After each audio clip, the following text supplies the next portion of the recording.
Bienvenue à ce quatrième midi-rencontre du trimestre d'hiver 2011. Nous accueillons aujourd'hui Marie-Blanche Fourcade, qui est professeure substitut au département d'Histoire de l'art. Sa présentation s'intitule « Passage, regard sur l'art public commémoratif à Montréal, retour sur une expérience pédagogique du cyberespace ». Marie-Blanche va nous parler d'une expérience qu'elle a menée, une expérience d'enseignement, l'automne dernier, dans un cours qui s'appelle « L'organisation d'une exposition », ici à l'UQAM. Et donc, elle va nous expliquer comment ça s'est passé et comment ça a été utile pour elle d'utiliser le cyberespace dans ce type de cours pour son enseignement. Merci Isabelle. Alors bonjour à tous. J'aimerais d'abord vous remercier de m'avoir invitée, de venir partager cette expérience avec vous, parce que bien souvent on n'a pas l'occasion de faire un retour sur ces expériences liées aux nouvelles technologies, mais tout simplement liées à l'enseignement un peu particulier de l'atelier, surtout en espace muséal. Puis évidemment l'occasion de partager un sujet de recherche qui me passionne et que j'ai pu partager avec mes étudiants le temps d'une session et probablement partager un petit peu plus avec vous. Alors, dans un premier temps, je voudrais vous présenter le contexte de l'exposition, la façon dont tout le processus s'est déroulé et faire un bilan de cette expérience lié entre autres à la recherche et un autre bilan lié à l'enseignement. Donc finalement, voir qu'est-ce que cette expérience m'a permis de mettre en place comme réflexion au niveau de la cybermuséologie, mais également au niveau de l'enseignement. Donc quelles sont peut-être les pistes d'enseignement, de pratiques, de modalités à mettre en place, parce qu'il faut le dire, cette expérience était la première de ce type au département d'Histoire de l'art et la première en fait exposition virtuelle menée à l'UQAM. Donc forcément, comme le directeur de programme du premier cycle m'avait dit, écoute, c'est pas grave si finalement l'expérience ne fonctionne pas. Le tout, c'est que les étudiants soient allés jusqu'à la fin du processus. C'est pas grave, on la mettra pas en ligne. Et je pense qu'il a été très étonné de voir le résultat et moi-même d'ailleurs, parce que je ne savais pas trop à quoi m'attendre, même si j'avais déjà une bonne idée de comment les choses allaient se passer, mais jusqu'au dernier moment, je ne savais pas comment l'exposition allait sortir, allait se présenter. Donc je vais juste passer ici, première diapo. Voilà, oups, je suis un petit peu trop loin. Alors, voici cette exposition. Vous en avez juste le bandeau et non pas le site. On va y aller petit bout par petit bout, puis vous finirez par voir l'exposition. Alors, c'est une exposition que nous avons créée collectivement avec 20 étudiants dans le cadre d'un cours qui s'appelle « Organisation d'une exposition ». Donc, c'est un cours qui est destiné à faire vivre aux étudiants l'expérience de la création muséale et de découvrir par ce processus le monde du musée, comprendre les processus et les défis que pose une telle expérience. C'est donc un cours atelier qui permet de réaliser donc collectivement un projet d'exposition et souvent, je disais aux étudiants, on écrit à 20 plus 1, c'est-à-dire que 20 étudiants plus évidemment ma contribution de coordonnatrice finalement du projet. C'est un projet qui relève de nombreux défis et qui relève même des défis au-delà du monde muséal professionnel, c'est-à-dire qu'on nous demande en 15 semaines de réaliser une exposition, alors qu'on le sait bien que dans les institutions muséales, on prend 6, 8 mois, enfin, tout dépendant évidemment de l'envergure de l'exposition, mais généralement l'exposition est un processus long, fastidieux, alors que là, en 15 semaines, on devait concevoir, réaliser et mettre en ligne notre cyber-exposition. Donc tout un défi, mais comme nous étions 20, a priori, en divisant le temps par le nombre de mains et le nombre de têtes, on devait s'en sortir, et c'est ce qui s'est passé. Je dois dire que ce projet de cyber-exposition est venu de ma part, et non pas de la part des étudiants, et d'ailleurs ça a même suscité une surprise, et même certains étudiants étaient un peu décontenancés, parce que ce cours est traditionnellement, depuis de nombreuses années, les étudiants réalisent des des expositions en art contemporain. Donc ils mettent les deux pieds dans la salle d'exposition, j'oserais pas dire qu'ils font la peinture, mais presque, et donc ont un rapport extrêmement matériel avec l'exposition. Et là, j'arrive avec un projet d'exposition virtuelle. Alors pour eux en plus, évidemment, qu'est-ce que c'était qu'une exposition virtuelle? Ça relevait davantage d'un site internet qu'une exposition. Donc forcément, au départ, certains étaient un peu déçus, mais j'ai compris par la suite que j'avais réussi à les avoir, à les entourlouper, parce que finalement, ils étaient tous très très heureux de cette expérience. Et ils pensaient tous réaliser, et puis ça c'est un mot important, une vraie exposition. Hein. Donc dire que le virtuel n'était pas tout à fait vrai, ça, c'est un débat en fait qu'on pourrait avoir largement après l'exposition, mais toujours cette idée de vraie exposition, d'être dans le vrai. Et j'ai trouvé ça très intéressant comme propos, tout simplement au niveau des représentations et des perceptions de ce monde virtuel. Alors pourquoi une exposition virtuelle? D'abord par intérêt personnel, par mes recherches, mais aussi parce que le virtuel offrait la possibilité d'avoir un laboratoire avec 20 étudiants captifs pour justement discuter des comportements, des perceptions et de la pratique du cyberespace, ce qui à mon sens était extrêmement fort. Donc 15 semaines, évidemment très très court. Il fallait donc être rapide dans la conception du projet, dans le rassemblement du matériel, et je vous en parlerai un petit peu plus tard, trouver un consensus autour des idées. Je pense que ça, c'est de tout ce que les étudiants m'ont dit, ce qui a été le plus difficile pour eux, c'est de trouver le consensus, ce qui pour ma part ne m'a pas semblé si compliqué, mais semble-t-il que chacun l'a vécu de façon très très intense, parce que le concept était réalisé à 20 et j'y tenais. Je voulais que le concept soit réalisé par la classe entière et qu'après on se répartisse les tâches. Donc une période de dialogue très très fort et beaucoup d'organisation pour travailler à 20 ou 40 mains, j'oserais dire qu'ils ont tous travaillé avec leurs deux mains, et pour faire l'expérience aussi de toutes les tâches. Parce que pour moi, ce qui était important dans cette expérience, c'était non seulement qu'ils vivent une petite parcelle de l'expérience muséale, mais qu'ils aient l'occasion de vivre à différents postes. Donc en conception, en réalisation, en mise en valeur. Je voulais que chacun ait son mot à dire.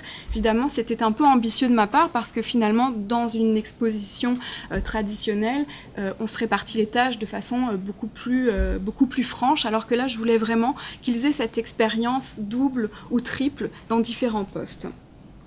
Et je vous expliquerai justement comment nous nous sommes organisés. Nous avions deux partenaires, enfin je dirais presque trois, deux partenaires, le Bureau d'art public de la ville de Montréal, puisque nous avons travaillé à partir d'un corpus d'œuvres commémoratives. Alors là encore, cette idée venait de moi, en fait plutôt d'une étudiante. J'ai eu le privilège de lire un mémoire de maîtrise sur l'art public à Montréal, et en lisant son mémoire, la réflexion que je me suis faite en conclusion, c'est finalement qu'on ne connaissait pas bien l'art public et surtout qu'on ne connaissait ni l'histoire de l'œuvre, ni l'histoire en général des œuvres, du processus d'installation de l'œuvre, de la commande jusqu'à l'installation, la commémoration, le rapport que les individus ont avec les œuvres. Tout d'un coup, je me suis dit, ce serait intéressant de pouvoir justement dévoiler derrière ces œuvres qui ne nous disent pas grand-chose, si ce n'est un titre et une mise en espace, de nous dire ce qu'elles avaient à nous dire, leur histoire et la façon dont elles sont liées à Montréal, puisque toutes ces œuvres sont liées au territoire de Montréal. Donc, nous avons travaillé avec le Bureau d'art public, la directrice qui nous a fait la faveur d'être très présente dans le travail d'élaboration, de conception de l'exposition, ainsi que deux étudiants au doctorat en histoire de l'art et en muséologie qui nous ont suivis, nous ont accompagnés. Et je pense que cet accompagnement a été extrêmement fort. Dans l'ensemble de l'exposition, tous les professionnels ont été extrêmement présents, venus aux réunions, discuter avec les étudiants, ont pris vraiment le temps de les écouter et de faire au mieux pour les accompagner et non pas de faire à leur place le travail. Même si à un moment donné, on a été obligé d'abandonner la partie extrêmement technique au service de l'audiovisuel de l'UQAM. Mais là, j'avance un petit peu plus loin dans mon deuxième partenaire. Partir donc d'un corpus méconnu ou que l'on ne voit plus. C'est-à-dire qu'à la question « Quelles œuvres d'art public vous connaissez à Montréal ?» Certains ont dit « Vous savez, le cheval, vous savez, l'espèce de forme, jamais de titre, jamais de nom, quelquefois, et surtout, elles sont où se trouvent les œuvres d'art public à Montréal ?» Donc avec 20 étudiants, j'avais déjà le plus beau constat, c'est-à-dire qu'on ne les voyait plus, on vit avec, on cohabite dans la ville avec ces œuvres, mais on ne les connaît pas. et parfois on les intègre même à du mobilier décoratif, du mobilier urbain et non à des œuvres d'art. Donc pour moi, le sujet était déjà tout trouvé et c'était surtout un sujet qui nous permettait de travailler avec 4 variantes différentes, le temps, l'espace, l'expression artistique et les idées, ce qui à mon sens dans le cyberespace était tout à fait pertinent. Le rôle du Bureau d'art public a donc été d'être de façon assez simulée notre commanditaire, puisque ces œuvres, nous les mettions en valeur pour le Bureau d'art public, même si évidemment le projet venait de nous, nous les approchions. Mais c'est toujours bon d'avoir dans ce genre de projet un client factice, ça nous permet toujours de travailler professionnellement finalement. Ils ont été pour nous une grande source documentaire, puisque nous avons travaillé non seulement avec leur corpus, mais également avec toutes leurs archives. Et là, nous avons fait de nombreuses découvertes. Et c'est le Bureau d'art public qui a délimité un corpus pour nous. La directrice Francine Laure nous ayant dit que finalement les œuvres commémoratives étaient peut-être les moins connues de toutes et qu'il y avait peut-être un travail à faire justement avec celles-ci. Le Bureau d'art public, par l'entremise des 3 personnes que j'ai évoquées, ont surtout fait la validation scientifique. Donc, comme dans toute exposition, on a un comité scientifique qui valide. Et ça, c'était très important que ce comité fasse un travail non seulement sur les œuvres, sur les artistes, sur la pertinence des choix, et nous a aidé aussi dans les relations avec les artistes, parce que certains ont été contactés, d'autres pas. Mais ils ont été vraiment de réels guides dans notre approche du milieu artistique. Indirectement, donc, nous avons eu un deuxième partenaire qui était les artistes, parce que certains ont eu la générosité de s'impliquer en donnant des documents, en acceptant de discuter avec les étudiants qui avaient certaines questions à poser. Et pour d'autres, ça s'est limité à la libération des droits, ce qui fait que nous n'avons payé que très très peu de droits pour l'ensemble des images que nous avions. Et ça a été une expérience à la fois extrêmement forte pour les étudiants qui n'avaient aucune idée de cette question des droits, aucune formation bien entendu, et surtout qui ne comprenaient pas le sens de ces droits. Ce n'est pas seulement un droit de passage, comme le titre de l'exposition nous le dit, mais réellement une reconnaissance du travail des artistes. Donc ça a été vraiment un moment à la fois difficile parce que je me suis chargée de cette partie des droits, préférant concentrer cette partie ayant un peu plus de rapport avec les artistes, mais ils ont été tenus au courant tout au long du processus et à certains moments ne comprenaient pas pourquoi certains artistes disaient oui, pourquoi certains artistes disaient non, quels étaient les principes. Donc ça a été vraiment une expérience complète. Troisième partenaire extrêmement important, le service de l'audiovisuel de l'UQAM, que probablement vous connaissez tous. Ils nous ont apporté, par l'entremise donc, du chef de projet, du concepteur du site, Gwenaëlle Bélanger, et de la programmeuse, nous ont apporté énormément d'expertise, ont facilité la collaboration, parce qu'en étant à l'UQAM, c'était beaucoup plus facile pour eux de se déplacer, de venir à une réunion, de discuter avec les étudiants, de les écouter, de proposer. Donc c'était un très très beau partenariat par l'entremise en fait du volet des projets technopédagogiques et j'ai compris une chose, c'est que ces projets, que la direction n'attendait qu'un geste de nous pour proposer ces projets. Donc le terrain est très favorable, la collaboration est très très forte et évidemment c'est un partenaire qui nous a été très utile dans l'expertise mais aussi dans l'hébergement du site, puisque nous sommes hébergés à l'UQAM pour une durée de 1 an, mais ça je vous en reparlerai de cette durée d'exposition. Ils ont réussi, et juste pour identifier leur rôle, ils ont traduit en termes techniques les concepts des étudiants et créé à partir de leurs propositions, et ça c'est extrêmement important pour moi, à partir de leurs propositions, un concept, une navigation. Et là, je vous en parlerai un petit peu plus tard. Les étudiants ont été partie prenante au plus loin qu'ils pouvaient aller, c'est-à-dire en proposant des maquettes de navigation et des maquettes de sites. Ils ont joué ce rôle d'expert dans une idée de dialogue, de conseil expert, mais dans une idée de dialogue, c'est-à-dire en venant en classe avec les étudiants et en proposant des projets, ils ont aidé finalement à la production du matériel et aussi ont beaucoup discuté des possibilités d'animation. Ça, j'y reviendrai, mais c'est bien entendu que lorsqu'on vous dit finalement que les possibilités sont infinies et qu'on laisse cette porte ouverte aux étudiants et à tous d'ailleurs, hein, je pense que moi-même j'ai beaucoup rêvé, dès qu'on laisse cette porte ouverte, forcément les étudiants arrivent avec des choses assez improbables.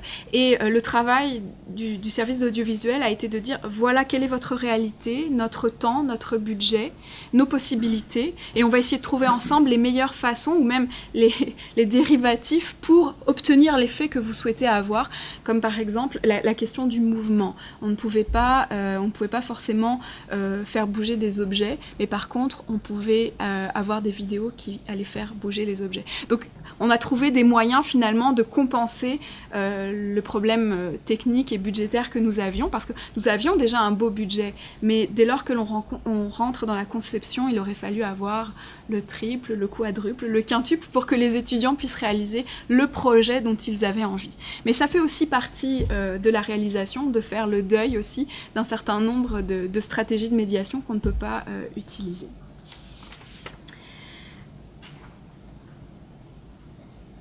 Alors, je vous l'ai dit, il s'agit donc d'une exposition inscrite dans le cyberespace et nous avons travaillé avec l'idée d'une exposition temporaire d'une année. Alors, pourquoi une année ? D'abord parce que nous avons payé des droits, nous avons libéré des droits pour une année.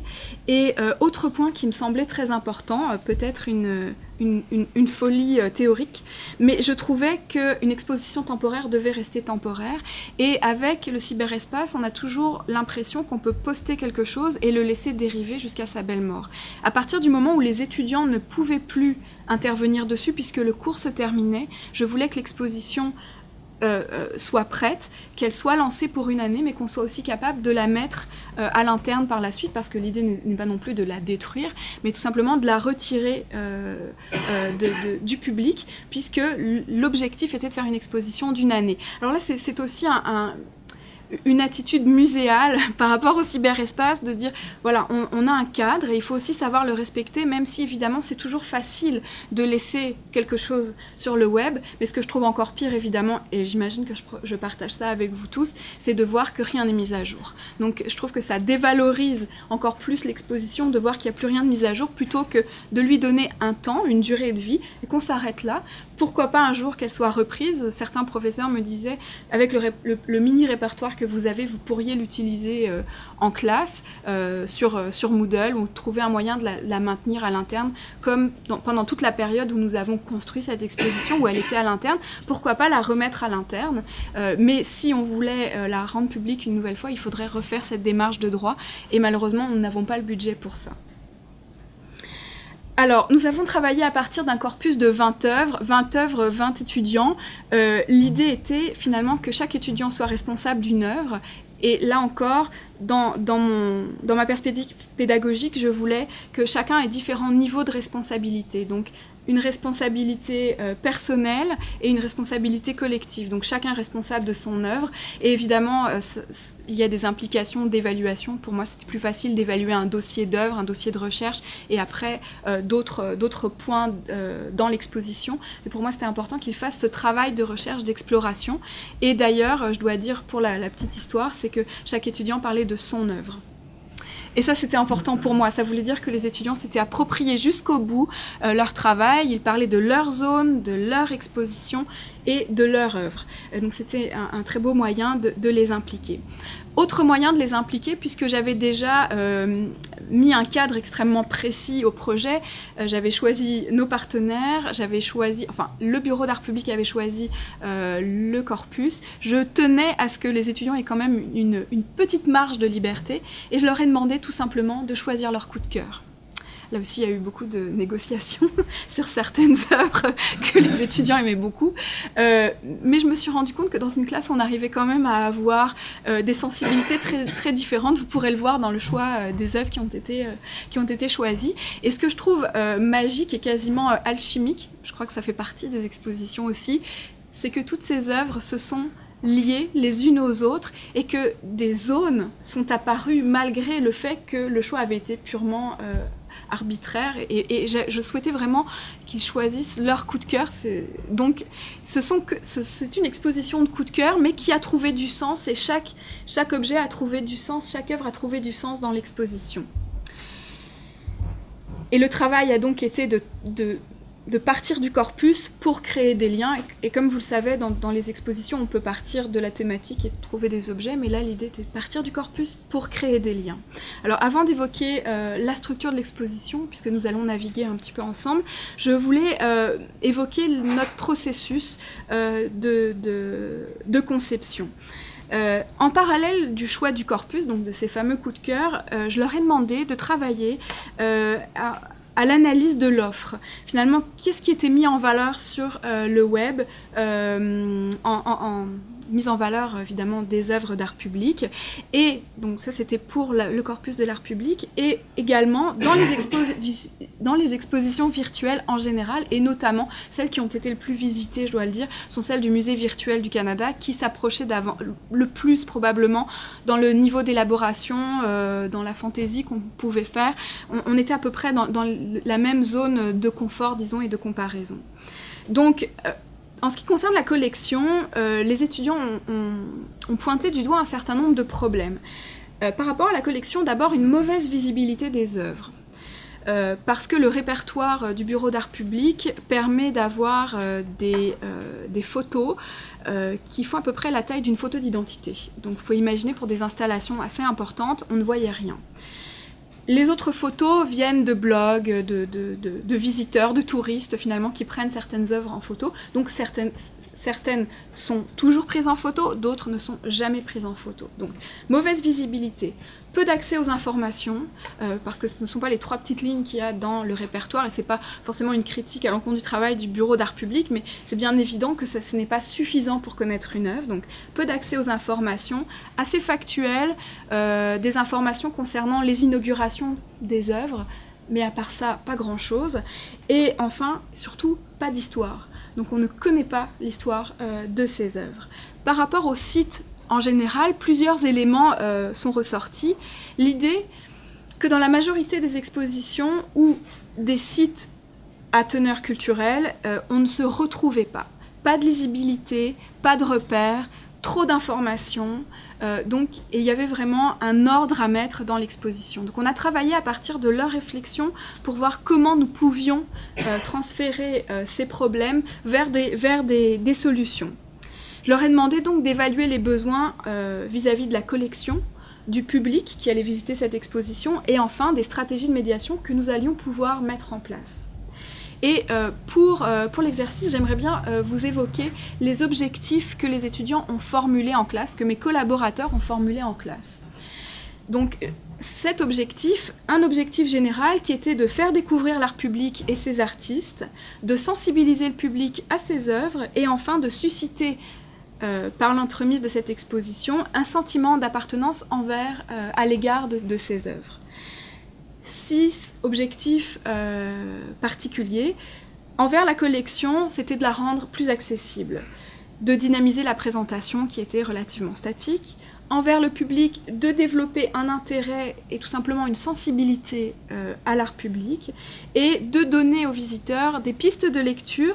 Et là, très, très important, des pistes de lecture qu'ils allaient pouvoir ou qu'ils pourraient expérimenter une fois sur place. Parce que l'idée n'était pas non plus de séparer l'expo dans le cyberespace et la collection d'art public sur le territoire de Montréal. L'idée étant vraiment de comprendre différemment l'art public pour mieux l'expérimenter une fois sur le terrain lors de balades, de visites. En ce qui concerne les stratégies de médiation, il y avait d'abord l'idée d'avoir une expérience différente de la visite sur place et complémentaire. Donc comment aider finalement l'art public à parler, lui donner une voix tout en restant dans le cyberespace. Et enfin, et je dirais que ça c'est un point sur lequel je me suis beaucoup acharnée, c'est l'idée de la qualité. Parce que ce qui me semblait évident, c'est que dans une exposition un peu plus traditionnelle, in situ, on a l'habitude de parler de qualité, on veut offrir un produit de qualité, et c'est un élément qui a tendance à se perdre parfois dès lors qu'on se retrouve sur des sites corporatifs ou sur toutes sortes d'initiatives privées. Donc l'idée, c'était d'avoir une exposition de qualité visuellement et structurellement. Donc, pour moi, l'idée était que l'on garde la structure de l'exposition et qu'on soit capable de la ressentir dans la navigation de l'exposition. À partir de ces objectifs et des coups de cœur, nous avons travaillé à un fil conducteur qui était la notion de passage, comme vous pouvez le voir dans le titre. Passage du temps sur les œuvres, trace d'un passage, transformation des formes commémoratives, donc un passage dans l'histoire de l'art, un lieu de passage entre le passé, le présent, évidemment le futur, puisque ces œuvres sont inscrites, on l'espère à tout jamais, sur le territoire, et enfin un lieu de passage, un lieu de fréquentation, puisque ces œuvres doivent être ces lieux de rencontre et ces lieux de fréquentation.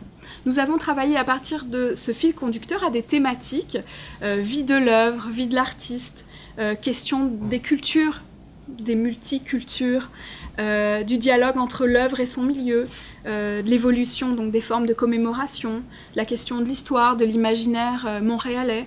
Donc on a travaillé à partir de ces différentes thématiques et je dois vous dire que j'ai expérimenté avec grand bonheur toutes les techniques de management et notamment le remue-ménage.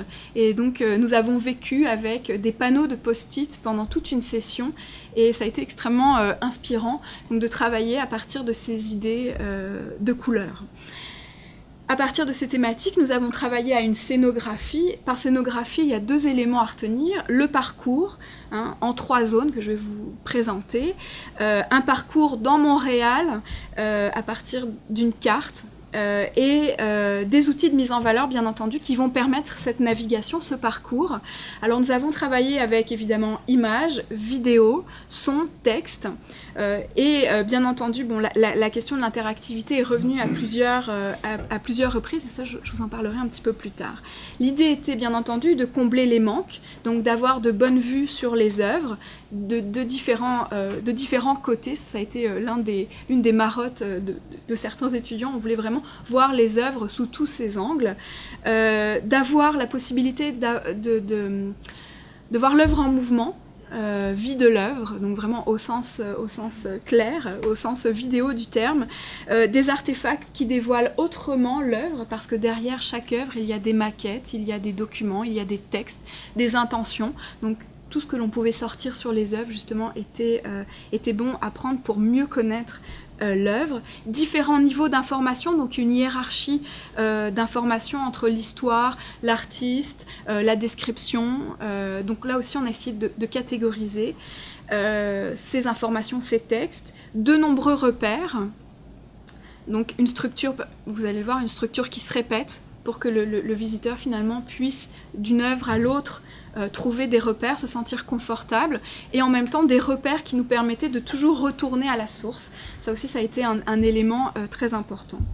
Nous voulions bien sûr répondre aux objectifs, et la carte que vous allez voir pour chaque œuvre a été l'un des moyens de revenir à ce repère, à cette notion de repère. Je vais aller sur le site assez rapidement pour vous montrer donc 3 zones dont chaque petit groupe était responsable.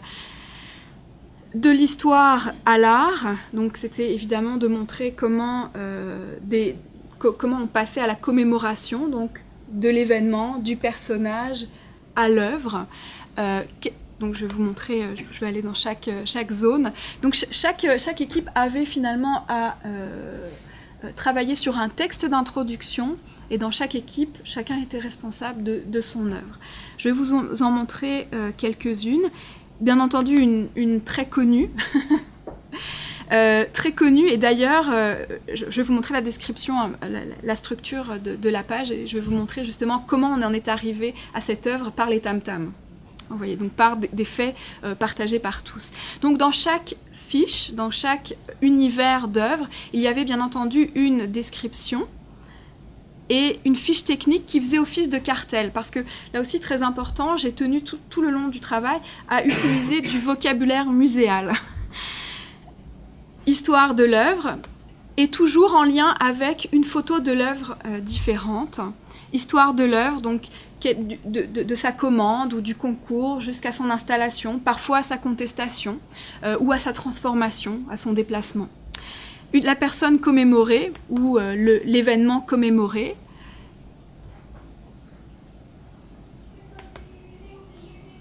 L'artiste.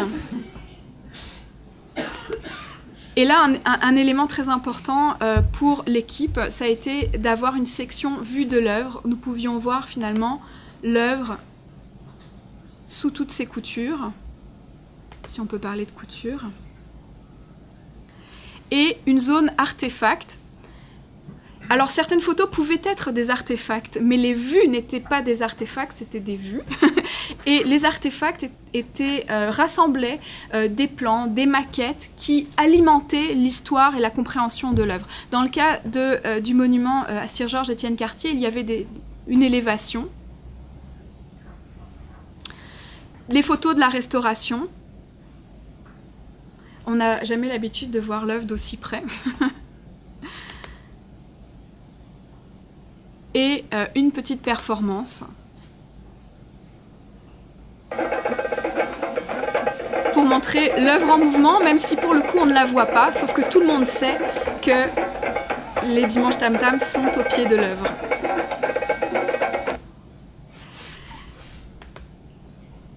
Ici, les œuvres présentaient justement différents moyens de commémorer, différents langages, comme Monument à Louis Cyr de Robert Pelletier. Je vais juste vous montrer les artefacts. Ici, on avait des archives qui viennent de l'UQAM. Donc, on avait la possibilité de découvrir l'homme en action ou en portrait.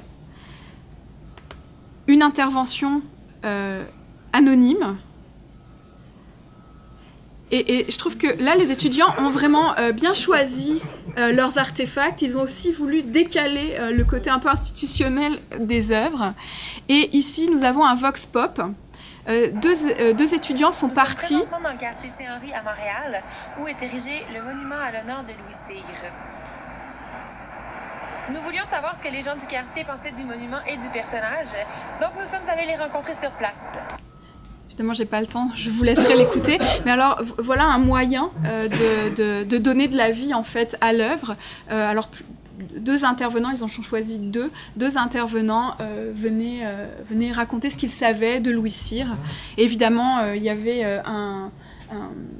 un répondant qui disait « je ne sais rien », qui finalement connaissait toute l'histoire de Louis Cyr. Mais ça, c'est un grand classique.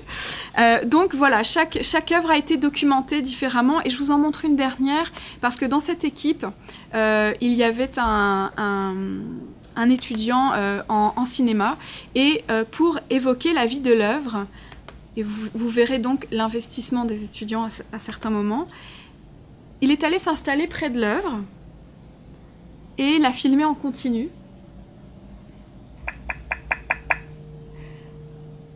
Pendant quelques heures, et nous a fait un petit montage. Donc c'était la vie de l'œuvre, avec, à certains moments il ne se passe pas grand-chose, et à d'autres, des personnes passent, la nuit tombe.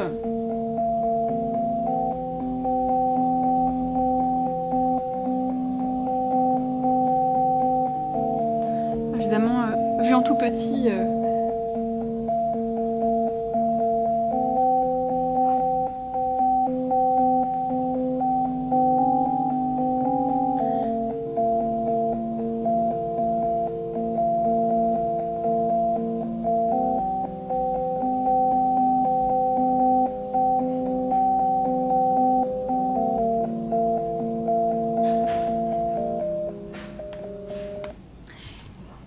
L'idée était réellement d'éprouver le temps de l'œuvre. Et de prendre le temps de voir l'œuvre où il ne se passe pas grand-chose, c'était aussi une manière de parler de la réalité de cette œuvre. Deuxième zone qui était consacrée aux relations entre les œuvres et les cultures, donc différentes œuvres qui expriment soit la présence de communautés culturelles, donc vous avez par exemple la communauté grecque, la réparation qui évoque les génocides.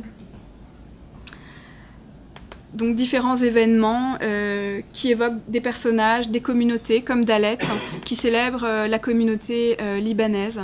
Donc là encore, toujours des vues de l'œuvre qui permettent de les documenter et des artefacts. Parfois, et le choix est revenu aux étudiants, donc parfois ils ont choisi des éléments qui n'étaient pas forcément rattachés aux archives. C'était vraiment leur compréhension de l'œuvre et les outils qu'ils pensaient être bons pour que les visiteurs comprennent l'œuvre. Donc là, en l'occurrence, il y avait l'alphabet phénicien qui se trouve sur l'œuvre, un photomontage du projet avant qu'il soit soumis. Donc, bref, chacun a choisi vraiment de présenter sa vision de l'œuvre et de sa documentation. Et enfin, dernière zone qui était un petit peu particulière, visiteurs in situ. Ces œuvres sont toutes des œuvres habitables que l'on peut parcourir. Donc, et dans le corpus, c'est ressorti de façon très forte. Nous avons par exemple Nef pour 14 reines. Je vais vous mettre quelques vues de l'œuvre.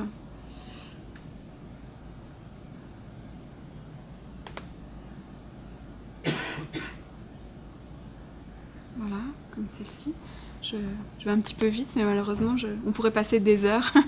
Le village imaginé de Pierre Bourgault.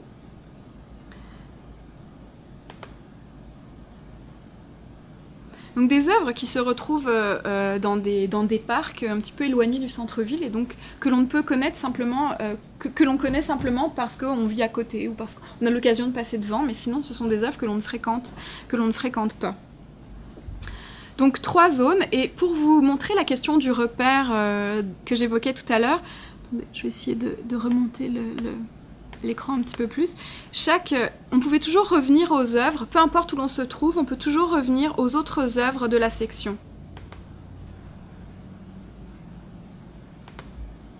Donc l'idée du repère, l'idée de pouvoir toujours revenir à la source, se retrouvait notamment dans ce bandeau.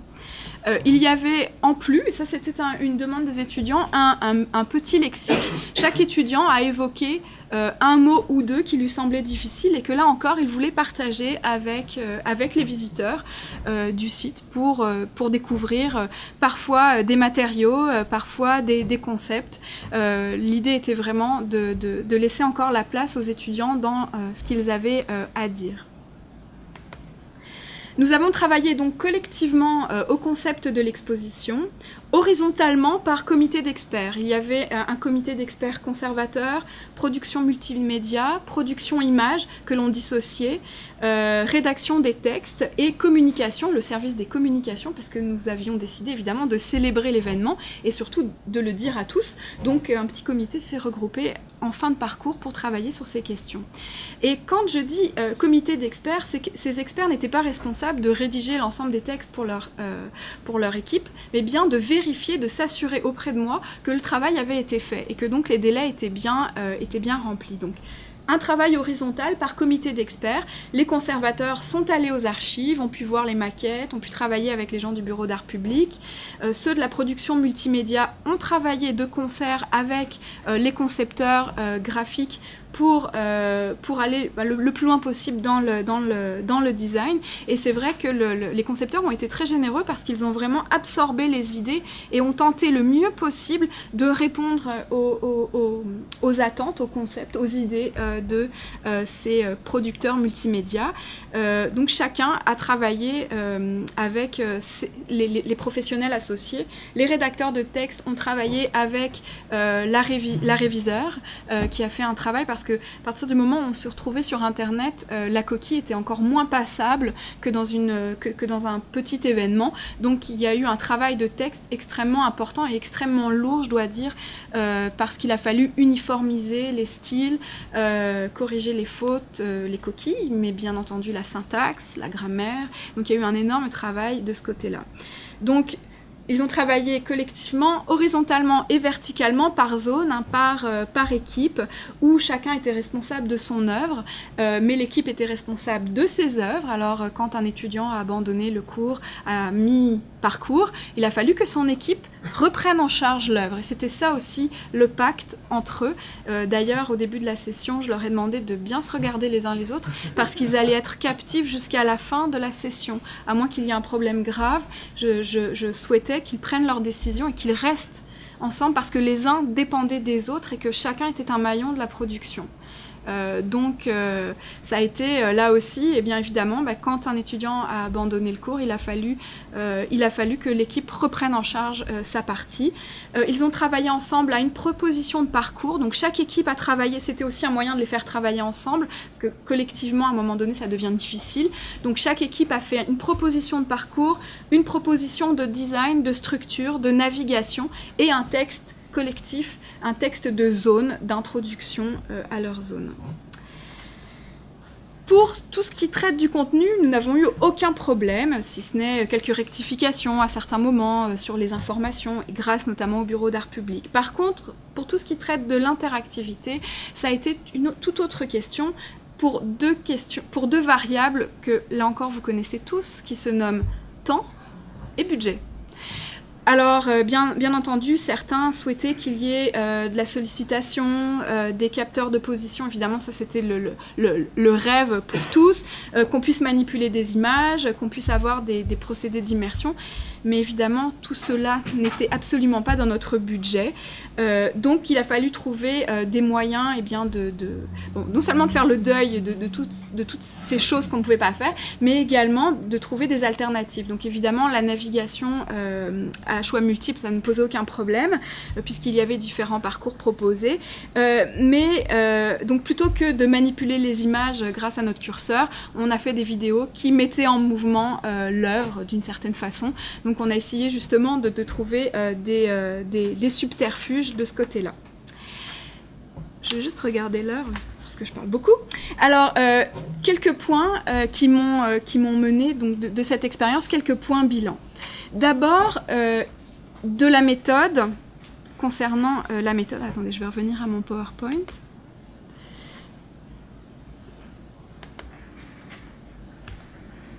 De la méthode et de ses lacunes, on dirait quasiment un traité philosophique. Tout ça pour dire que, en termes de méthode, si ce n'est mon expérience, il n'y avait pas vraiment de référence. Soit le guide de réalisation d'une exposition qui existe, soit des méthodologies de projets virtuels qu'on peut retrouver sur le musée virtuel canadien. Donc le travail que j'ai eu à faire, mais qui me semble tout à fait...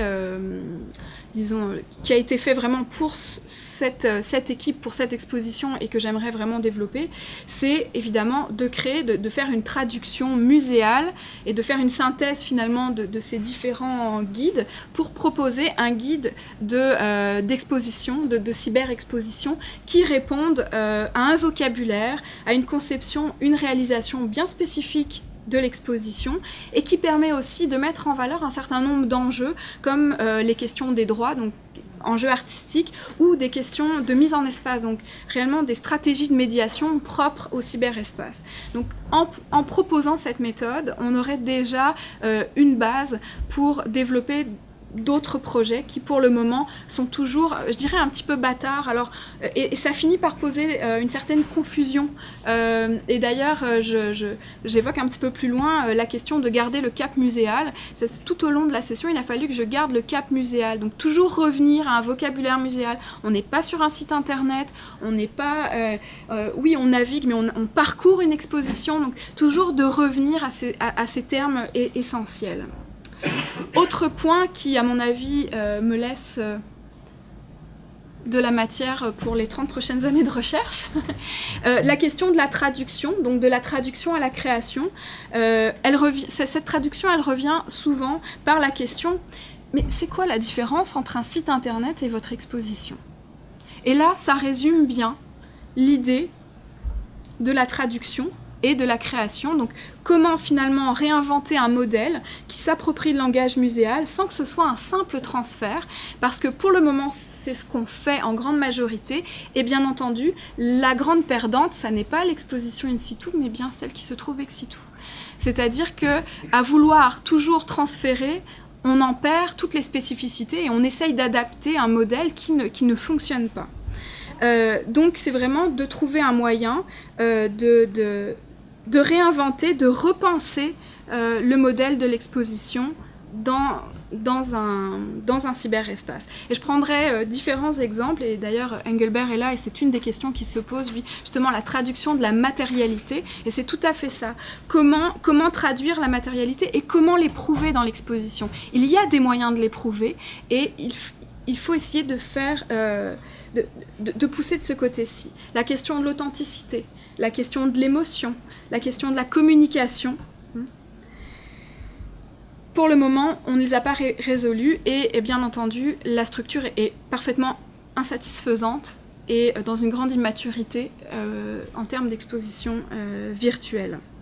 D'ailleurs, la plupart de ces expositions, à part certaines qui quand même font des efforts en termes d'immersion, on est souvent dans une traduction de l'exposition et du site corporatif pour finalement avoir des navigations extrêmement linéaires, basiques, sans aucun éclat, sans aucune narration. Et toute l'idée de la narration est à revoir. Comment mettre en récit dans le cyberespace l'exposition, alors qu'on fait exactement ce même travail entre les quatre murs des musées. Je crois d'ailleurs que la réflexion est réellement à sa genèse, qu'on a un énorme travail à faire de ce côté-là.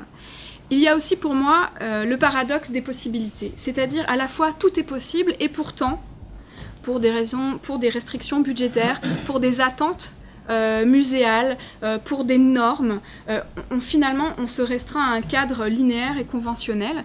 Et d'ailleurs, et c'est pour ça que je suis très heureuse de venir présenter ce bilan ici, c'est que je crois que du côté des arts et de la littérature hypermédiatique, il y a moyen de gagner en fait en puissance, parce que et peut-être que c'est à peu près la traduction que j'en ai fait, c'est qu'au lieu de considérer l'exposition comme un support, on peut le traiter comme de la matière. Et je crois que pour le moment, on s'en tient au support. Toujours vouloir traduire des intentions par des supports, alors qu'en fait, on peut penser l'exposition comme une matière. Et ce que font les arts hypermédiatiques et la littérature hypermédiatique, c'est finalement de traiter le cyberespace comme un lieu et comme une matière, et non pas comme un support. Et déjà là, tout prend une forme différente, et j'ai eu l'occasion, en allant dans votre répertoire et dans les volumes de publications de littérature hypermédiatique, mais de voir que ne serait-ce que la navigation, ne serait-ce que la façon d'aborder l'espace était complètement différente, et que si déjà, rien qu'en prenant quelques petites leçons, quelques petits éléments de mise en espace, on gagnerait déjà en force dans l'exposition, et de vouloir toujours croire qu'on a un simple transfert à faire, mais on se trompe. Alors, c'est de ce côté-là qu'il y a énormément de recherches à faire. Autre point qui me semble important, ce que je retiens de l'exposition, c'est le statut de l'exposition dans le cyberespace. À quoi sert cette exposition par rapport à une réalité muséale? Quelles sont ses limites? Quelles sont ses raisons d'être? On a une forme qui n'est pas encore établie, qui est un hybride, qui sert encore, même si on n'ose pas le dire, de vitrine pour bien des institutions, et n'est pas considérée en elle-même pour une production, pour un espace de révélation à construire, comme je l'évoquais. Est-ce qu'on a affaire à un musée qui est relais du musée in situ, ou est-ce qu'on a affaire à un musée ou une exposition pour elle-même? Je pense que là, la cybermuséologie a une question à régler avant d'avancer, c'est celle-ci. Concernant l'enseignement, ce que cette exposition m'a apporté et ce que j'ai pu retenir du terrain, eh bien d'abord, et peut-être que c'est un atout par rapport à une exposition un petit peu plus classique telles qu'elles ont été réalisées dans le cours, c'est qu'on part d'une matière familière. Alors à la fois familière et à la fois totalement inconnue, mais une matière familière puisque Internet est dans la vie de nos étudiants, ils savent d'ailleurs très très bien l'utiliser en salle de classe, et dans leur pratique de réseaux sociaux, donc ils fonctionnent déjà avec ce vocabulaire, ils se sentent à l'aise. Par contre, l'univers du cyberespace muséal leur est complètement inconnu. Donc, on a une matière, on peut partir, et en termes pédagogiques, je pense que c'est important, partir de leurs connaissances pour construire le projet, plutôt que d'arriver avec une formule toute faite. Donc ça a été un atout pour moi dans le travail. L'exposition virtuelle s'est avérée un passeport pour le monde muséal, mais également pour le monde numérique. Donc à partir de cette expérience, comprendre le sens de leur fréquentation numérique, comprendre l'organisation du monde numérique. Donc ça a été un moyen pour eux finalement de donner du sens à une pratique qui est finalement tellement banale qu'ils ne s'en rendent même pas compte des sens investis, du message, de la structure et du sens en fait qu'ils peuvent déduire de tous ces éléments. Et ils se sont donc tous rendus compte qu'ils passaient à côté de la moitié du contenu ou du message qui était transmis. Donc ça a été vraiment un moyen de réhabiliter le monde numérique ou la culture numérique dans ce qu'ils connaissaient le mieux. Les défis d'une pédagogie de terrain, et ça c'est tout autant lié au muséal qu'au numérique, eh bien c'est que quand on travaille avec les étudiants et tous ceux qui enseignent le savent, on fonctionne par phase. Donc une fois qu'on a terminé la première phase, on entame la deuxième, puis la troisième. Sauf qu'une exposition, ça ne fonctionne pas comme ça. C'est pas parce qu'on a fixé ses objectifs et qu'on a passé 3 heures à travailler dessus que dans 3 semaines, pour toutes sortes de raisons, on va être obligé de les modifier. C'est pas parce qu'on a décidé d'un certain design qu'à un moment donné, on va pas être obligé de changer. Parce que c'est une structure organique et que tout doit fonctionner. Hein. Donc de temps en temps, il faut, et ça aussi vous le savez tous, retoucher notre introduction alors qu'on vient de finir sa conclusion. Alors c'est à peu près pareil, et en termes pédagogiques, c'est très difficile. Donc leur expliquer qu'ils viennent de construire une structure, mais que cette structure peut bouger. C'est très insécurisant, et en même temps, il faut trouver les moyens de leur montrer comment cette structure et cette insécurité est tout aussi valable et tout aussi forte et tout aussi pertinente qu'une structure statique. Alors ça a été l'un des très beaux défis. Les limites de la réalisation, eh bien, les limites techniques, parce que bien entendu, les étudiants ne pouvaient pas concevoir, même si certains étudiants étaient en design, et c'est pour ça qu'on a quand même des produits, des artefacts de très belle qualité, parce que les étudiants se sont investis de ce côté-là, mais bien sûr, ils ne pouvaient pas programmer, et ça a été évidemment la limite de l'expérience, mais grâce au dialogue avec les différents partenaires, ça a été très utile. Pour justement que cette insatisfaction ne soit pas trop forte. Les limites de la réalisation et enfin donc garder le cap muséal, ça a été vraiment mon cheval de bataille, toujours maintenir ce vocabulaire muséal, toujours leur rappeler qu'on est dans une structure muséale et qu'elle doit se révéler dans l'exposition. Un parcours, un visiteur mécontent, des artefacts pertinents, des légendes, des cartels, des textes de zone, une fatigue muséale que l'on retrouve évidemment par une captivité de notre visiteur. Alors tout cela, il a fallu vraiment, ça a été un de mes plus beaux défis. Je dirais que pour la suite, ce que j'en retiens, c'est que nous devons absolument développer ces pratiques cybermuséales en contexte académique, et j'avoue que l'idée de recommencer maintenant en ayant une meilleure expérience d'une production à 20, parce que j'ai souvent été habituée à travailler en plus petite équipe, mais là à 20 c'est tout un défi, et je pense que c'est un travail que l'on peut faire à diverses occasions, et une expérience tout aussi valable et tout aussi forte pour les étudiants qu'une exposition en salle. Donc je crois qu'il y a vraiment des pistes, et grâce probablement à une méthodologie un petit peu plus serrée et différents outils, et cette belle collaboration qu'on a avec le service de l'audiovisuel, je pense qu'on peut vraiment développer de très belles expositions que l'on peut mettre en public, que l'on peut mettre en ligne, que l'on peut être fier de mettre de les rendre publics. Et je pense que ça a été aussi un point très important. Les étudiants étaient fiers du produit final. Et favoriser l'expérimentation des stratégies de médiation, j'en parle ici dans un laboratoire, mais c'est tout à fait ça. C'est finalement de permettre aux étudiants de découvrir ces stratégies de médiation. Je pense entre autres aux 360 que certains voulaient faire et finalement, pour des questions de temps, des questions de matériel, ils n'ont pas pu faire. Mais on peut quand même, sans être de très très grands techniciens, on peut aborder ces expériences de médiation et il suffit simplement d'avoir un bon encadrement et des professionnels prêts à donner un coup de main et à dialoguer justement dans cette relation dans cette relation pédagogique.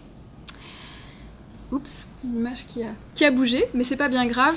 Je voudrais terminer finalement sur 2 projets que j'ai moi-même, parce que ces expériences d'enseignement ont beaucoup nourri mes réflexions.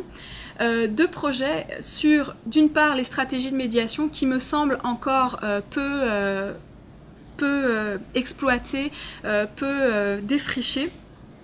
C'est un projet de recherche que je vais développer à partir de l'automne sur les stratégies de médiation, l'expérience du visiteur. Donc je dois préparer une demande de subvention pour travailler à partir d'un corpus d'exposition du Musée virtuel canadien et de travailler sur un corpus peut-être d'une dizaine d'expositions qui présentent des stratégies de médiation différentes et de voir comment finalement les visiteurs vivent cette médiation.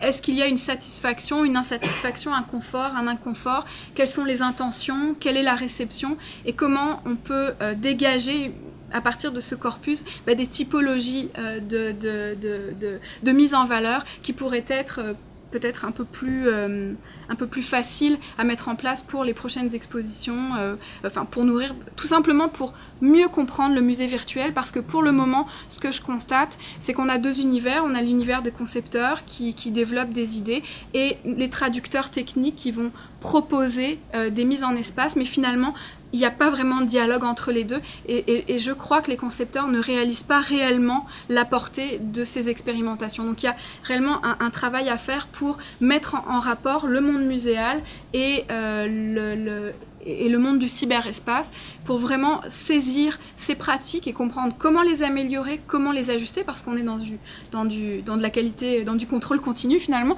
et pour aussi mieux les saisir et comprendre quelle est cette expérience du cyberespace que pour le moment les musées ne comprennent pas, je crois.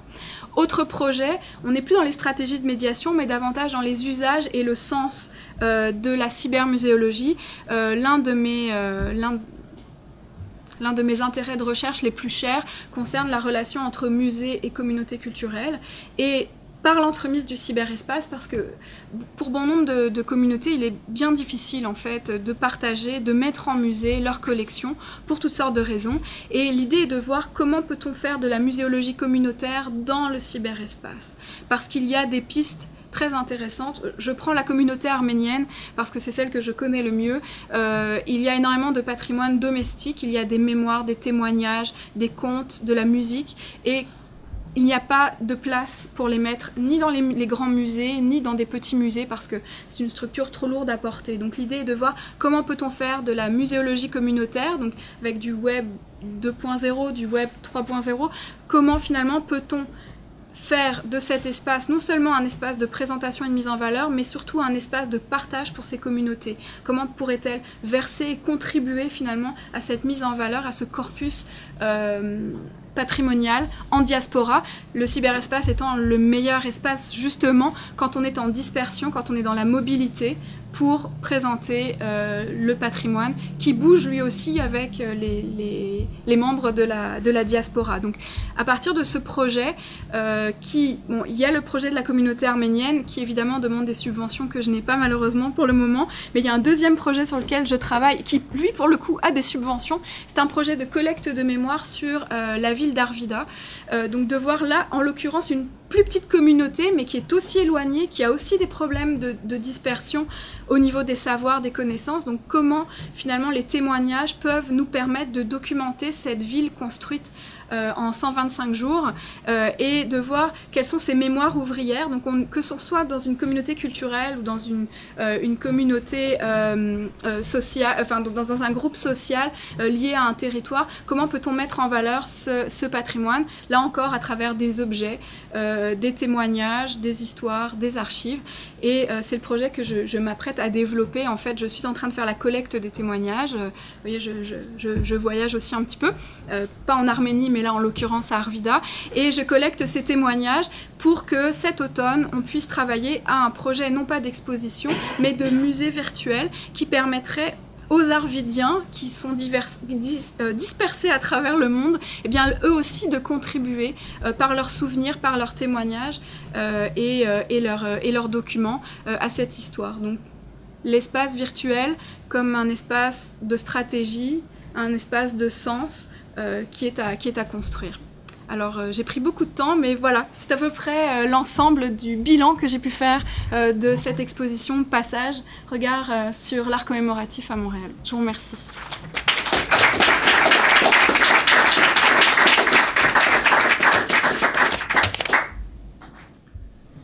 Merci beaucoup, Marie-Blanche. Est-ce qu'il y a des questions? Joël? Oui, ben juste une petite question. Tu disais qu'il y avait des comités, dans le fond, chargés de la communication pour le projet. Je me demandais juste comment est-ce que vous avez publicisé l'exposition, sur quel réseau est-ce que ça peut être diffusé? Alors, je sais que les étudiants, parce que je ne suis pas intervenue, je les ai laissés vraiment diffuser. Réseaux sociaux, tous les sites culturels qui annoncent des événements à Montréal. D'ailleurs, on a été retrouvés. J'ai reçu un coup de téléphone de CIBL qui me disait on a vu sur un site collectif qu'il y avait une exposition, on aimerait bien vous interroger. C'est une émission qui s'appelle J'aime Montréal. Donc, on a été retrouvés comme ça par différents réseaux. Et donc, que ce soit donc, des sites, des blogs. J'ai retrouvé aussi l'exposition sur des blogs, sur les sites institutionnels. Donc je sais que l'information a été largement diffusée, à tel point qu'à un moment donné, je recevais toujours la même information. Et là, je me suis dit, bon, je pense qu'elles ont bien fait leur travail. Moi, j'aimerais rebondir sur une de vos dernières remarques concernant le Web 2.0. Comment avez-vous envisagé ce pan-là au sein de votre site? Est-ce qu'il est possible, sur votre site, de laisser l'internaute réagir, finalement? Enfin, comment vous gérez la réaction des internautes s'il y a la possibilité de... Ok, alors pour l'exposition, ça n'était absolument pas prévu. La seule chose que nous avons qui permet une interaction, c'est une adresse courriel qui va directement dans ma boîte. donc ça, c'était vraiment très, très simple. Par contre, pour les deux sites, et principalement pour le site de Mémoire d'Arvida, nous voulons mettre en place en fait la possibilité de poster soit des petits témoignages filmés, enregistrés, donc de 3 minutes, soit des textes écrits, donc des histoires, soit des photos.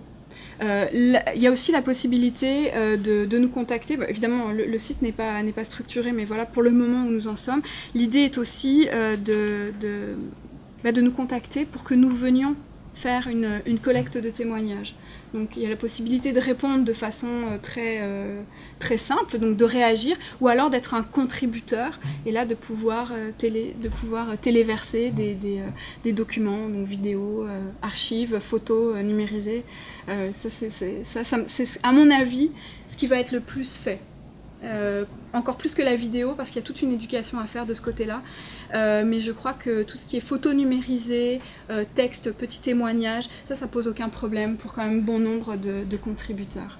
Vous avez déjà songé à des stratégies justement d'administration de ce flux rentrant là Non, pas encore, parce que on est à l'étape de la collecte des témoignages. Donc à cette étape-là, je suis davantage dans la structuration du site, mais davantage des contenus. Oui, bien sûr. Mais bien entendu qu'il va falloir faire, et c'est pour ça que je vais m'y mettre quasiment à temps plein la session prochaine, pour justement voir quelles sont les meilleures stratégies, voir un peu ce qui se fait, ce qui ne se fait pas, ce qui marche et ce qui ne marche pas, parce qu'on est vraiment dans des essais-erreurs. Donc il va falloir que je travaille avec différents techniciens et trouver des expériences un peu similaires pour voir ce qui fonctionne ou pas. Je sais par exemple que dans la communauté arménienne, juste pour donner un exemple, beaucoup de choses se passent par Internet. Donc pour eux, la participation est évidente, claire, rapide, ça, il n'y a aucun problème. Pour d'autres communautés, pour qui c'est moins évident parce que Internet est devenu une contrepartie à la dispersion. Dans le cas des Arvidiens, c'est moins... c'est moins le cas. Surtout que les personnes qu'on a interrogées pour le moment sont des personnes assez âgées. Donc, il y en a certaines qui utilisent Internet, mais pas toutes. Donc, il va falloir peut-être trouver des moyens Pour le moment, ça marche beaucoup par bouche à oreille. Donc, les petits-enfants qui disent « Moi, mon grand-père est né à Arvida. » Donc, c'est comme ça que ça fonctionne beaucoup. Mais je crois que justement la génération suivante et les 2 générations suivantes vont pouvoir nous aider dans ce travail. Et juste une petite anecdote, la communauté arménienne en fait, un membre de la communauté arménienne à Los Angeles a développé une application iPhone qui va être en œuvre dès le 24 avril pour avoir dans notre iPod en fait une représentation du monument commémoratif qui se trouve à Erevan, qui commémore donc le génocide arménien. Et les internautes les utilisateurs de iPod vont pouvoir y verser des fleurs, donc finalement pratiquer une commémoration en ligne et en même temps avoir des informations à jour en fait pour tout ce qui concerne la reconnaissance du génocide, les génocides dans le monde. Et ça c'est quelque chose que j'ai déjà vu notamment par le site 20 Voices et je vous conseille d'aller le voir, c'est 20voices.com. C'est une documentariste qui a collecté les témoignages de survivants du génocide et qui les a cartographiés sur une carte de l'Arménie historique, donc des territoires qui ne sont absolument pas accessibles puisqu'ils font partie de la Turquie. Et on circule en fait d'une province à l'autre et on rencontre à chaque fois un survivant du génocide. Ils sont mis en parallèle des photographies, des cartes postales et de la musique. Et dès qu'on sort de chaque province, une rose se pose sur la région. Ça pourrait avoir l'air extrêmement quétaine entre guillemets, mais en réalité c'est ça le pèlerinage et la commémoration. Donc c'est extrêmement intéressant de voir que le sens est déjà investi dans ces structures. Ça dérive un tout petit peu de la question, mais tout simplement pour dire qu'il y a déjà des stratégies mises en place et qu'elles ne sont qu'à être pensées et développées pour la suite, pour donner du sens à cet espace. Voilà. Oui. Deux petites questions. La première, et j'ai manqué le début, je me suis dit, je vais vous entendre, mais quelle était la définition de commémoration que vous avez utilisée? Parce que je me suis un petit peu penché là-dessus, et en art public, bon, il y a toutes sortes de choses, donc c'est parfois un peu vague. Qu'est-ce qu'on entend par œuvre commémorative? Quelle était un peu la base commune pour... Alors en fait, le ton de la commémoration a été donné par le Bureau d'art public qui a lui-même, enfin la directrice ainsi que ses collègues ont travaillé sur une liste d'œuvres à vocation commémorative, donc qui commémorent une personne ou un événement particulier. Donc à partir de ce moment-là, on a travaillé simplement avec ce corpus-là. C'est quelque chose qui doit appartenir au passé ou qui peut s'inscrire dans le présent? Toutes les œuvres évoquent le passé, mais sont inscrites sur le territoire montréalais. Là, vous aviez une œuvre, le parc commémoratif, enfin la ville de Lyon, je crois. Oui. Donc là, ici... C'est les relations entre la France et le Québec, puisque c'était un travail, peut-être que vous connaissez cette œuvre, où justement des Français sont venus au Québec pour présenter, pour développer ce projet, et des Québécois sont allés en France. Donc c'était célébrer les relations France-Québec et la relation des artistes, puisque on est dans une... je peux juste peut-être y retourner, on est dans une... je sais pas si j'ai... On est dans dans la zone, excusez-moi, dans la zone des relations culturelles finalement. Donc c'était l'idée de célébrer toutes les relations, les échanges outre-Atlantique et parfois sur le territoire. Est-ce que vous feriez une distinction? Parce que moi je me suis posé moi-même la question, je n'ai pas de réponse encore très précise, c'est pour ça que mais entre une célébration et une commémoration, parce que justement il y a des œuvres comme ça qui sont... Non mais c'est pas... Parce que justement, la ville de Lyon, c'est un bon exemple. Ça, c'est les relations historiques et actuelles avec une ville. Alors que Émile Nelligan, c'est autre chose, on voit bien que c'est...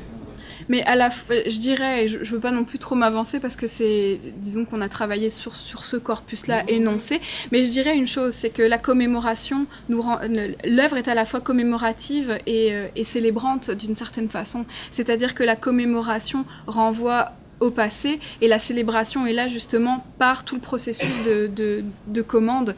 Et il y a toujours ce côté relation au passé, mais relation au présent. On célèbre aussi une diversité culturelle, là en l'occurrence. Donc on commémore un événement, mais c'est toujours réactualisé par des valeurs célébrées au présent. Comme par exemple l'arc qui évoque c'est Allende. Bon, y a cette dimension commémorative du personnage, mais la célébration de valeurs liées à l'œuvre. Parce qu'il y avait l'œuvre était porteuse d'un certain nombre de valeurs. Oui. Donc c'est peut-être ça la différence que je ferais, mais voilà. Et puis une dernière Oui. chose, la question spatiale, donc vous avez beaucoup parlé du parcours, donc et vous tenez beaucoup à cet esprit muséologique. Bon, dans le site, est-ce qu'il y a quelque chose est-ce qu'il y a une carte, est-ce qu'il y a des éléments qui nous amènent vers un parcours, Oui. qui nous incitent à les situer? Alors, plusieurs choses. On a d'abord le texte d'accueil qui invite au déplacement. On a ensuite les 3 zones bien identifiées puisqu'on se déplace dans les œuvres. Et pour chaque... Attendez, je vais vous en montrer une, Émile Eligan, que j'aime particulièrement. Chaque œuvre était localisée, dans l'idée toujours de renvoyer les visiteurs à une expérience du territoire montréalais. Est-ce que vous les avez reliés spatialement? Non, on ne l'a pas fait. On avait très envie de le faire. C'est des questions qui... Non. Je veux pas... Non, mais... Justement dans ces questions-là. Mais tout à fait, mais c'est une question particulièrement pertinente. Nous voulions le faire, mais ça demandait beaucoup plus de temps que nous en avions. Parce que créer la carte, et puis il y avait cette idée qu'on ne voulait pas simplement faire un schéma. On voulait que si les œuvres devaient être reliées, il fallait que ce soit fait à échelle. Donc c'était pas simplement de mettre des points un peu n'importe comment, mais il fallait créer la carte, il fallait mettre les points. Donc la seule chose qu'on a pu faire finalement, c'est cet emplacement qui est très clair. Pour certaines œuvres, c'était compliqué parce que Google Maps ne prenait pas en compte certaines œuvres, notamment le coup de départ de Claude Millet. Ça a été compliqué, on n'arrivait pas à trouver précisément l'endroit, mais ce travail a été fait par contre de mettre les coordonnées finalement géographiques. Et d'ailleurs, les étudiants ont tous eu à faire ça dans leur travail parce qu'ils devaient livrer un contenu. Et là, le dernier élément qui leur était demandé, c'était de donner les coordonnées de leur œuvre. Donc, en plus d'y être allé, mais de la chercher. Ce qui a été intéressant aussi comme travail, de voir que finalement, elles n'étaient pas toujours bien identifiées. Merci beaucoup. Et pour expérimenter les œuvres sur place, justement, les étudiants avaient pensé à mettre, je sais pas, de la balado-diffusion, des contenus complémentaires, c'est tout ce que je crois. Tout à fait, même certains avaient pensé à des... mais là, évidemment, là, on est encore plus que la balado-diffusion, ça posait des problèmes. Certains disaient, c'est dommage, pourquoi on ne peut pas mettre des cartels, pourquoi on ne peut pas... Bon, là c'est vraiment une question de temps, parce qu'effectivement, la balado-diffusion était... si on avait eu un peu plus de temps, on aurait fait une carte, et l'autre chose qu'on aurait faite, c'est la balado-diffusion que les visiteurs auraient pu télécharger pour aller se balader sur le site. Sauf que là, ça demandait un travail trop important. En soi, la balado-diffusion pouvait être un projet d'exposition sonore. Oui. Je trouve ça vraiment passionnant, les perspectives que tu ouvres sur le développement qu'il y a à faire finalement d'un langage puis d'une matière de réflexion sur l'objet particulier de l'exposition virtuelle.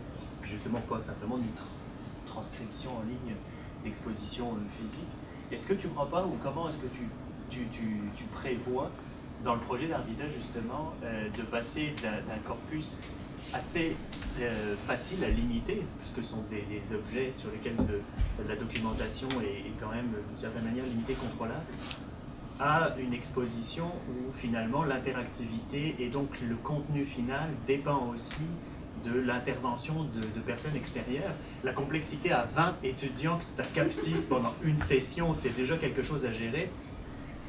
Pour bien connaître le contexte arvidien et puis de cette exposition, tout d'un coup, je pense que je n'avais pas réalisé à quel point est-ce que ça peut être une complexité de dire il va falloir en plus que ce soit des gens qui sont en plus dans une seconde transcription, parce que si ce sont des jeunes qui recueillent le témoignage d'anciens, qui eux-mêmes donc vont pas aller sur Internet, mettre leur témoignage, mais que le témoignage est filtré déjà par quelqu'un, puis qui vont récupérer des photos, tout d'un coup ça prend une proportion qui, en termes organisationnels, me questionne beaucoup. Comment est-ce que tu vois ça Alors, 2 choses. La première, c'est qu'il y a une différence entre une exposition et un musée, tu le sais bien. Donc, il y a des expositions à contenu qui vont être développées dans le musée. Donc là, l'intervention des internautes se fera en amont et non dans l'exposition en tant que telle.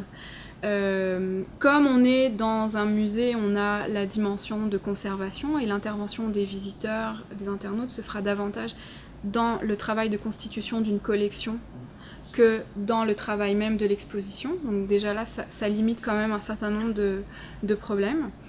Le deuxième point, qui me semble pas si complexe que ça, mais probablement parce que je suis une grande rêveuse et une grande naïve, c'est que je crois beaucoup à la question du partage d'autorité. C'est-à-dire que tout ce qui rentre sur un site n'est pas immédiatement présenté.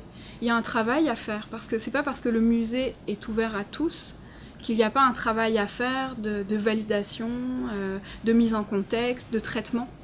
Et il y a donc ce partage d'autorité, c'est-à-dire que oui, il y a ce témoignage que je respecte, ces documents que je respecte pour la narration qu'ils évoquent, pour les représentations qu'ils évoquent, mais en même temps, il faut aussi les inscrire dans l'institution à partir d'un processus de mise en collection.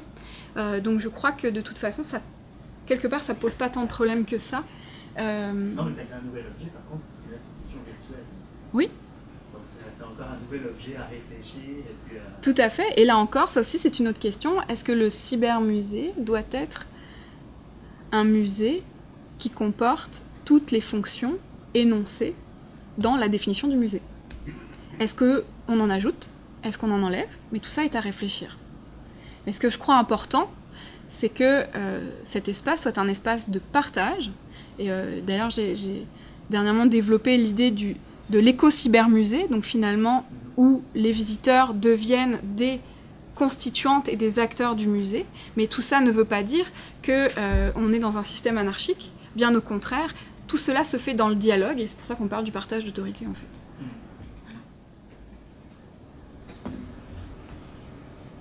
Moi, j'ai trouvé ça très intéressant que tu maintiennes l'événementiel de la programmation parce que cette révélation de dire qu'on oublie, on laisse les choses sur le web et puis ils ont une pérennité indéfinie. Et je me disais, finalement, c'est garder le fait que ton exposition dure un an, c'est garder l'événement de l'expo, de la programmation, il va y avoir d'autres choses, qu'est-ce qu'il va y avoir.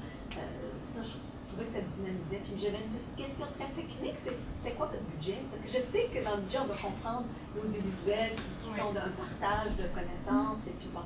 Puis la Ville de Montréal, leur expertise, ça se chiffre pas, mais d'argent, là... On avait le budget du cours, hein, qui est le budget est de 3 500. On a eu jusqu'à 4 000 en fait, parce que la faculté a redonné un peu. Enfin bon, bref, on a eu 4 000. Ok, donc c'est 4 000, vous êtes parti avec ça. En fait, non, on a travaillé avec moins que ça parce qu'au départ, on ne pensait pas qu'on allait avoir un peu plus. On a travaillé avec. Mon budget était de 3 500 $. Et l'audiovisuel, et c'est pas de la publicité que je leur fais en disant ça, ils ont travaillé, ils nous ont fait un contrat de 2 500 $ pour le travail qu'ils ont effectué.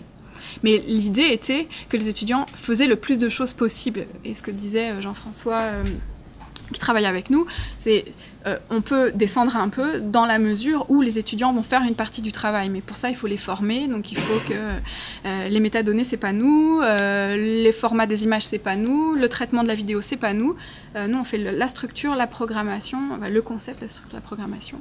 Et le reste de l'argent a servi, donc 2500, le reste de l'argent a servi aux droits, parce qu'il a fallu payer quand même un certain nombre de droits, aux reproductions dans certains cas, parce qu'il a fallu faire des reproductions, au lancement, mais qui n'a pas coûté très cher en fait, et à la production de ces flyers, parce qu'on s'était dit que finalement c'était la meilleure façon de donner une signature à l'exposition et que ce soit très rapide. Donc on en a fait faire à peu près 500 et les étudiants ont distribué ça un peu partout. Donc voilà, et j'oublie aussi un budget important qui est celui de la révision. Là aussi, on a été choyés. J'en ai eu pour $300 de révision pour l'ensemble des textes du site. C'est une collègue qui a accepté de faire ce travail pour aider les étudiants et le travail, évidemment, valait beaucoup plus que ce qui a été fait. Elle a passé énormément d'heures, mais... Pour 300. C'est quasiment, enfin, elle l'a fait par principe, c'est par principe, mais elle voulait contribuer à sa manière, disons, à un projet qu'elle trouvait enthousiasmant, et donc elle a accepté, étant donné que, bon, voilà le contexte. Alors voilà pour le budget. Donc c'est un budget un peu exceptionnel. J'ai bien conscience que il était en même temps, c'était un beau budget pour faire un tel projet. On n'est pas habitué à l'université à avoir de tels budgets pour faire des projets comme ça.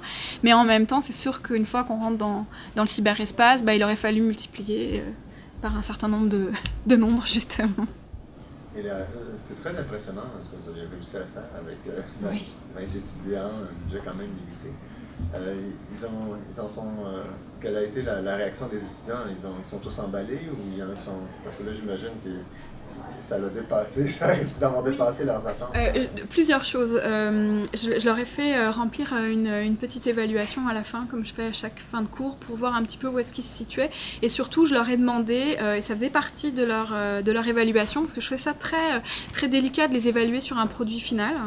Mais par contre, c'était leur implication que je voulais évaluer. Donc je leur ai demandé de faire un essai sur leur participation à l'exposition, sur ce qu'ils avaient appris en termes de compétences, quels avaient été les points positifs, les points négatifs, donc un essai, un peu un examen de conscience finalement, et ils ont été assez honnêtes. Et tous ont commencé, c'était très amusant, parce qu'ils ont tous commencé en disant: quand vous nous avez annoncé qu'on allait faire une exposition dans le cyberespace, on s'est tous dit qu'on allait changer de cours, et finalement on est tellement fiers du produit final, et surtout on est fiers d'avoir réussi collectivement à faire ce projet, et on va tous le mettre dans notre CV. Et pour moi, j'avoue que ça, c'était encore plus important que la fierté qu'ils pouvaient avoir, parce qu'on peut être fier de toutes sortes de choses, mais qu'ils disent, c'est assez important et je suis assez content de la réalisation pour l'inscrire dans mon CV. Et dans ces CV, il y a des étudiants en design, il y a des étudiants en photo, des étudiants en cinéma, des étudiants en histoire de l'art, en muséologie, donc, futurs en muséologie. Alors, pour moi, c'était important qu'ils puissent partir avec cette expérience-là et la faire valoir plus tard, en fait, dans leur expérience professionnelle. Et le plus beau cadeau que j'ai eu, finalement, c'est certains étudiants qui m'ont expliqué à quel point ils n'avaient pas conscience de la méthode, de la rigueur, de l'organisation. Et pour beaucoup qui étaient en art visuel, artistes, ça a été une grande leçon pour se mettre en valeur leur travail et s'organiser pour que l'année prochaine ou dans 2 ans, ils puissent avoir des subventions et commencer à travailler et à mettre en valeur leur travail. Donc il y a vraiment, ça a eu des effets plus personnels que l'exposition. En fait, parce que avec Joanne, on songe dans le cadre du lab à développer une réflexion sur le commissariat en ligne, et justement c'est un exemple tout à fait extraordinaire d'une entreprise faite à la hauteur de l'université, c'est-à-dire avec des étudiants dans un contexte universitaire en fonction d'objectifs de formation, et qui donne tout à fait des résultats. En 15 semaines. Bravo. Est-ce qu'il y a une édition d'un catalogue qui est prévu avec la ville de Montréal? J'aurais aimé, mais non. Par contre, c'était la seule chose c'est simplement le lien qui est diffusé, mais j'aurais beaucoup aimé faire cette partie-là, malheureusement. La seule chose qui va être faite, et qui n'a rien à voir avec le catalogue, c'est un article un article de bilan, en fait, de cette exposition pour un organisme, pour une société qui travaille justement sur toutes les questions pédagogie et nouvelles technologies. Et donc je tenais à inscrire ça dans une lignée scientifique. Alors c'est la trace qui va rester, si ce n'est le site que je souhaite pouvoir regarder à l'interne, au moins pour montrer un exemple de navigation. Et puis il y a eu un tel travail de fait que c'est en même temps, mais on le sait, c'est le destin de toutes les expositions temporaires. Elles sont démontées et rangées dans des caisses et renvoyées chez elles. Alors je ne sais pas encore très bien quelle forme ça va prendre, justement. Pour les 1 an de l'exposition, je dois me rendre au service de l'audiovisuel pour l'enterrer. Est-ce que le bilan, c'était une charge de travail énorme pour les étudiants? Oui. Je pense que ça correspond à peu près à un cours et demi ou 2 cours. Sauf qu'on est... Non. Et je tiens à dire aussi que ce sont des étudiants au bac, hein, quand même, parce que c'est un investissement assez important. C'est un travail extrêmement lourd, que ce soit pour les étudiants ou pour le professeur, parce que moi j'ai eu l'impression d'avoir 3 cours plutôt que 2 ou même 4, parce que quand on est attaché dans le projet et qu'on se retrouve superviseur, moi j'avais un résultat à avoir au bout du compte, j'avais des commanditaires d'une certaine façon, donc pour moi il fallait que le travail soit fait, et je les ai tous traités comme des professionnels jusqu'au bout. Donc forcément la charge de travail, ben, on sait qu'on a un temps, mais que ça déborde toujours, ça se multiplie par 2, ça multiplie par 3, mais au bout du compte les étudiants ont tout oublié parce que le jour du lancement, cette charge de travail avait disparu. Enfin, je veux vous dire que j'ai très bien dormi la semaine suivante. Mais ce que je veux dire, c'est que la charge de travail était énorme, sauf qu'un tel projet ne peut pas se faire sans une charge de travail aussi importante. Donc, il faut l'accepter. Et comme j'ai dit au début de la session, j'ai passé un contrat avec eux. Vous restez ensemble, vous restez groupés, vous persévérez et vous acceptez la charge de travail. Sinon, vous avez encore le temps d'aller trouver un autre cours. Parce que c'est ça. Non. Se sont tous beaucoup engagés. À leur manière. Pas tous de la même façon. Parce qu'ils n'avaient pas tous les mêmes forces au départ. Alors oui, certains se sont un petit peu laissés aller en fin de session. Sauf que à partir du moment où il y a des responsabilités de groupe, il y en a toujours un pour rappeler. La conservation, mes conservateurs étaient des petits boss et ils ont très bien fait leur travail. Bon, à un moment donné, il faut aussi rétablir les choses. Mais ça prend toujours des petits boss, mais des leaders qui vont être capables de remettre sur le droit chemin ceux qui oublient d'envoyer leur texte. Et comme justement on était à 20, qu'on n'était pas dans un amphithéâtre de 50, personne ne pouvait se défiler. Et j'avoue que c'était la première fois que j'étais aussi catégorique au début d'un cours, mais en leur disant qu'il y avait un résultat, qu'il y avait un investissement financier